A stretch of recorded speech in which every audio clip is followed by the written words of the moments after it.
నిర్మల్ జిల్లా Basara RGUKT incharge ఉపకులపతిపై పలు ఆరోపణలతో కూడిన కరపత్రాలు కలకలం రేపుతున్నాయి. వైస్ ఛాన్సలర్ పై పలు ఆరోపణలతో కూడిన కరపత్రం గురువారం ఉస్మానియా యూనివర్సిటీ జేఏసీ పేరుతో విడుదలయ్యాయి. ఈ కరపత్రం సోషల్ మీడియాలో వైరల్ అయింది. ఉన్నత విద్యామండలి వైస్ చైర్మన్ తో పాటు ఆర్జీయూకేటీ ఉపకులపతిగా కొనసాగుతూ పేద విద్యార్థులకు చెందాల్సిన డబ్బులు కాజేస్తూ ప్రజాధనాన్ని దుర్వినియోగం చేశారని ఆ కరపత్రంలో ఆరోపించారు. హైదరాబాద్ లోని కార్యాలయంలో ప్రైవేటు వ్యక్తులను నియమించుకుని IIIT ఉద్యోగులుగా లక్షల జీతం ఇస్తూ అక్రమాలకు తెలిపారని అందులో రాయడం జరిగింది. ఆర్జీయూకేటీలో విద్యార్థులు మహిళా ఉద్యోగులను వేధించడం, అప్పుడప్పుడు ఇక్కడికి వస్తూ విశ్వవిద్యాలయానికి సంబంధించిన డబ్బులు దండుకుంటున్నారని, చేయని పనులకు నకిలీ బిల్లులు సృష్టించి భోజనశాలలు నిర్వాహకుల వద్ద డబ్బులు వసూలు చేశారని కరపత్రంలో ఆరోపించారు.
నిర్మల్ జిల్లా బాసర ఆర్జీయూకేటీ ఇన్ఛార్జ్ ఉపకులపతిపై పలు ఆరోపణలతో కూడిన కరపత్రాలైతే కలకలం రేపుతున్నాయి.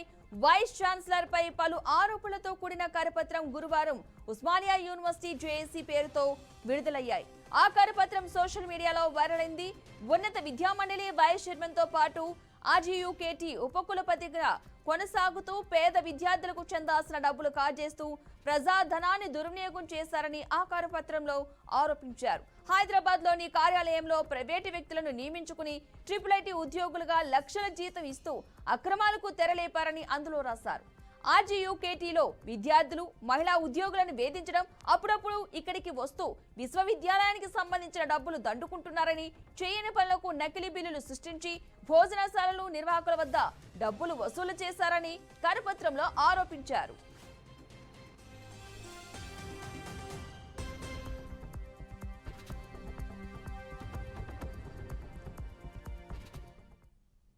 మొత్తంగా ఈ కరపత్రం విడుదలకు సంబంధించిన పూర్తి సమాచారాన్ని మా ప్రతినిధి శ్యామ్ అందిస్తారు. శ్యామ్, పద్మ బాసర IIIT పరిరక్షణ కోసం రాజీలేని పోరాటం తప్పదని ఓఈజేసీ విద్యార్థి సంఘాలు అయితే హెచ్చరిస్తున్నాయి.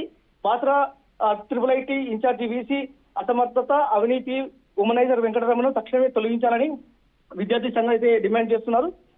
బాసర IIITలో ఉన్నత విద్యామండలిలో వెంకటరమణ చేసిన కోట్ల రూపాయల అవినీతి మీద విజిలెన్స్ ఎంక్వైరీ చేసి విచారణ జరిపించాలని చెప్పేసి కోరుతున్నారు. అదేవిధంగా గత పెద్దలుగా కేసీఆర్ ప్రభుత్వ హయాంలో ఏనాడు పాఠం చెప్పని సీనియర్ ప్రొఫెసర్ గా ఉన్న వెంకటరమణ బీఆర్ఎస్ నేతల సిఫార్సుతో ఉన్నత విద్యామండలి వైస్ చైర్మన్ గా 5 లక్షల రూపాయల వరకు జీతం తీసుకొని తన పదవికి ముగిసినప్పటికీ కూడా ఏ ఆర్డర్ లేకుండా గత 9 నెలలుగా కొనసాగుతున్నారని, దీని వెనుక తెలంగాణ విద్య ఉన్నత అధికారులు ఉన్నారని, అలాగే 2.5 నెలలుగా బాసర IIIT ఇన్ఛార్జ్ వీసీగా కొనసాగుతూ అక్కడ పేద విద్యార్థులకు చెందాల్సిన డబ్బులను కాజేస్తూ విలాసవంతమైన జీవితాన్ని గడుపుతూ బాసర IIITలో హక్కులు అడిగిన విద్యార్థులు మరియు ఉద్యోగులను వేధిస్తూ యూనివర్సిటీకి చెందిన కోట్ల రూపాయలను మాత్రం దండుకుంటూ గత 10 ఏళ్ల నుండి వైస్ చైర్మన్ గా 2.5 ఏళ్ల నుండి బాసర IIIT ఇన్ఛార్జిగా అనేక అక్రమాలకు పాల్పడి మహిళా ఉద్యోగులను వేధించడమే కాకుండా చేయని పనులకు నకిలీ బిల్లులు సృష్టించి మెస్ కాంట్రాక్టుల దగ్గర లంచం తీసుకుంటూ గడువు ముగిసిన మెస్ కాంట్రాక్టులను కొనసాగిస్తున్నారని, అవినీతికి పాల్పడిన వెంకటరమణను జోడు పదవుల నుంచి తొలగించి ఆయన చేసిన అక్రమాల మీద రాష్ట్ర ప్రభుత్వం తక్షణమే విజిలెన్స్ ఎంక్వైరీ చేసి విచారణ జరిపి చర్యలు తీసుకోవాలని చెప్పేసి బాసర IIIT పరిరక్షణ కోసం రాజీలేని పోరాటం తప్పదని ఓజేసీ విద్యార్థి సంఘాలు అయితే హెచ్చరిస్తున్నాయి. అదేవిధంగా మహిళా ఉద్యోగులను నిత్యం వేధిస్తూ లైంగిక వేధింపులకు పాల్పడిన వెంకటరమణ మీద నిర్భయ కేసు పెట్టాలని, అలాగే తనకి లొంగని మహిళా ఉద్యోగులను తొలగించి తనకు నచ్చిన వారికి అందరం ఎక్కించడమే సమగ్ర అందలం ఎక్కిస్తున్నారని చెప్పేసి సమగ్ర దర్యాప్తు జరిపి ప్రభుత్వం ఆయనపై చర్యలు తీసుకోవాలని చెప్పేసి విద్యార్థి సంఘాలు అయితే డిమాండ్ చేస్తున్నాయి పద్మ. అయితే శ్యామ్, గతంలో ఈ బాసర త్రిపుల్ ఇన్ఛార్జ్ వీసీ వెంకటరమణపై ఏమైనా కేసెస్ ఉన్నాయా? ఇలా వీటికి సంబంధించి ఇలాంటి ఆరోపణలు ఏమైనా గతంలో ఉన్నాయా?